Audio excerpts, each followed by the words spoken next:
Dave here. I'm with John Boy, superintendent of the Potter's House. John, with the challenges that you face at the Potter's House, how do you see Jesus working through those challenges? Probably about 10 or 15 years ago, a seasoned teacher from one of the schools in town, from a Christian school in town, applied at Potter's House. He was in his mid-50s, and we just couldn't imagine why he would want to come to Potter's House from his job that he'd been very successful at for so many years. And so we asked, what calls you to Potter's House or draws you to Potter's House? He said, you know, I've never had the sense of having to feel totally dependent on God.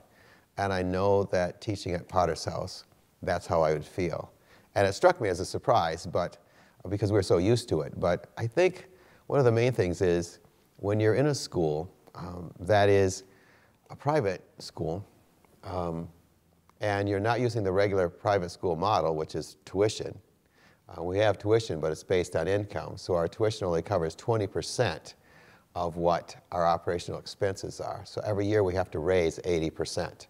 And right now that means nearly $3 million a year. And so every year we've had to just totally depend on prayer, and of course working development. But you can work development at Potter's House, but the way the money actually comes in, you see that it's completely the work of the Holy Spirit going before you and putting in the hearts of people to send in money just at the right time that you can't even imagine. The spring before 9/11, I got a little card in the mail, 2 typewritten lines that said, in the next 2 weeks, you're going to get an anonymous gift of $250,000, and you can use it for whatever you want to use it for. And at first, I was rejoicing, and then a second later, I thought, this is a very bad joke. But 2 weeks later, the money came, and we never found out who it came from. But 9/11, donations went down. We didn't even know if we'd be open in February.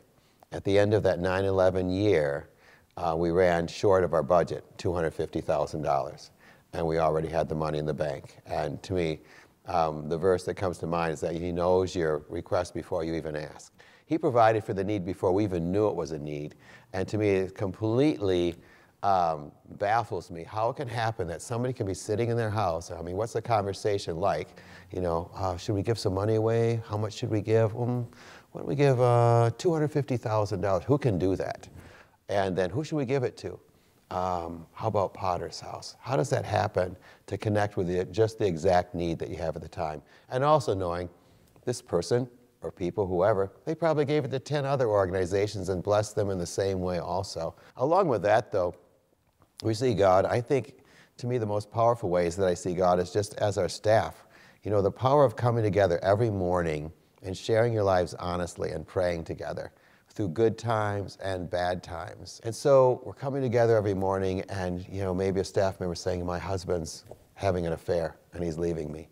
And suddenly it's something that you're going to walk through as a staff and you're going to cry through and pray for weeks and months, you know, and even years.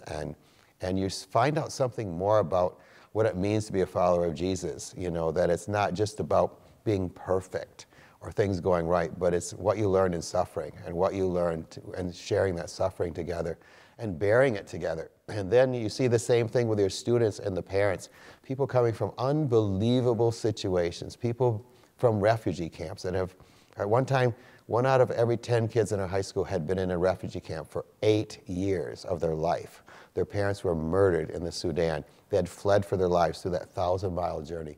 And yet they're in our school. And you're thinking, okay, how do I meet the needs of students like that? I don't even understand what they've gone through. I can't even begin to understand. We're just beginning to pray for them and, you know, and our many other refugees that we have from so many other countries. And then students who have fallen through the cracks.